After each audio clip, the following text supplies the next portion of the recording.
آپ صلی اللہ علیہ وسلم کے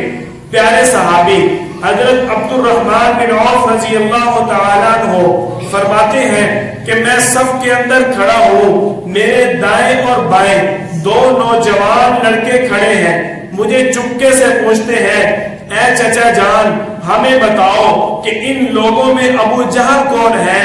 حضرت عبد الرحمن بن عوف رضی اللہ تعالیٰ عنہ ان بچوں کو فوراً پوچھتے ہیں کہ تم ابو جہل کو کیا کہنا چاہتے ہو، تم اس ابو جہل کا کیا کرو گے؟ ان بچوں نے جواب دیا اگر وہ ہمیں نظر آ جائے ہم اس کو قتل کر دیں گے۔ اگلے ہی لمحے حضرت عبد الرحمن بن عوف رضی اللہ تعالیٰ عنہ کی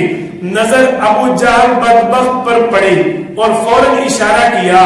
اس شخص کا نام ابو جہل ہے۔ فوراً یہ نوجوان لڑکے دوڑے اور اس کو جھپٹ گئے شکار کی طرح، اس کو پکڑ کر انہوں نے اپنی تلواروں سے وار کر کے ڈھیر کر دیا۔ یہ ابو جہل گر جاتا ہے، اس کے گرنے کے بعد ابھی بھی اس کے سانس چل رہے ہیں، اور آپ صلی اللہ علیہ وسلم کہ جماعت کے اندر ایک شخص ہے جو بعد میں اسلام لے آتے ہیں، حضرت معاذ رضی اللہ تعالیٰ عنہ جن کا نام ہے۔ یہ ابو جہل جب گرا زخمی ہوا اپنے بیٹے اکرمہ کو کیا کہتا ہے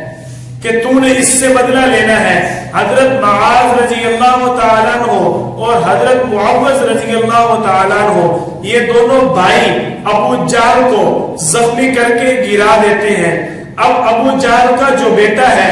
اکرمہ یہ حضرت معاذ رضی اللہ تعالیٰ عنہ پر پیچھے سے وار کرتا ہے، حضرت معاذ کی بازو کٹ جاتی ہے، اور جب ان کی بازو کٹتی ہے تو تھوڑے سے ماس اور گوشت کے ساتھ بازو لٹک جاتی ہے۔ حضرت معاذ رضی اللہ تعالیٰ عنہ کو وہ بازو جنگ کے اندر تنگ کرتی ہے، جنگ کو پھر بھی چھوڑتے نہیں ہیں۔ آپ صلی اللہ علیہ وسلم کے جانثاروں کے تو کیا کہنے، آج لوگ کہہ دیتے ہیں کہ بعض لوگ ڈر گئے، بعض لوگ مار کے لیے آئے، یہ ان کی کم فہمی ہے جن کے بارے میں میرا اللہ خود فرما رہا ہے۔ کیا فرما رہے ہیں؟ فئۃ تقاتل فی سبیل اللہ، یہ ایک وہ جماعت ہے جو آپ کے ماننے والے، آپ کے چاہنے والے صحابہ ہیں، یہ ایک وہ جماعت ہے فی سبیل اللہ جو اللہ کے لیے لڑ رہی ہے۔ حضرت معاذ رضی اللہ تعالیٰ عنہ جب دیکھتے ہیں کہ جنگ کے اندر یہ بازو لٹکی ہوئی مجھے پریشان کر رہی ہے تو بڑی ہمت کا مظاہرہ کرتے ہیں، اپنی ٹانگ اسی زخمی بازو پر رکھ کے دوسری بازو کے ساتھ اس بازو کو اتار دیتے ہیں، اور فوراً ایک ہاتھ کے ساتھ آپ صلی اللہ علیہ وسلم کے حکم کو پورا کرتے ہوئے جنگ شروع کر دیتے ہیں۔ اسی جنگ کے اندر حضرت عبداللہ بن مسعود رضی اللہ تعالیٰ عنہ ابو جہل کے سینے پر بیٹھ کر اس بدبخت کا سر قلم کر دیتے ہیں۔ یہ کتنا بدبخت تھا، آپ صلی اللہ علیہ وسلم نے اسی موقع پر تو فرمایا کہ ابو جہل میری امت کا فرعون ہے۔ مرتے وقت بھی کیا کہہ رہا ہے کہ مجھے افسوس ہے کہ ایک کسان کے ہاتھوں زخمی ہوا۔ حضرت معاذ اور حضرت معوذ رضی اللہ تعالیٰ عنہ انصار میں سے تھے اور مدینہ کے لوگ کھیتی باڑی کا کام کرتے تھے،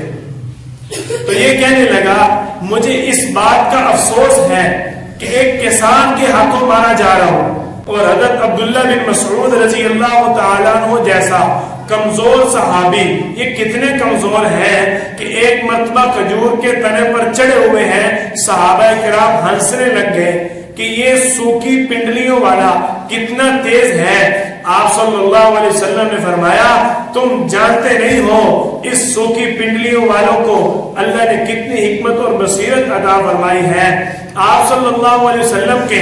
اس صحابی نے جب ابو جہل کا سر قلم کرنا شروع کیا تو یہ بدبخت کہنے لگا میری گردن تھوڑی نیچے سے اتارو تاکہ دیکھنے والوں کو یہ معلوم ہو کہ مرنے والا سردار تھا، اور سردار کی گردن بڑی ہوا کرتی ہے، اس لیے آپ صلی اللہ علیہ وسلم کی دشمنی میں اس نے ساری زندگی بغض پالا، تو اس کو ابو جہل کا لقب دیا۔ جس کو آپ صلی اللہ علیہ وسلم ابو جہل کا لقب دے دیں، اس کے اندر ایسی جہالت ہی ہوگی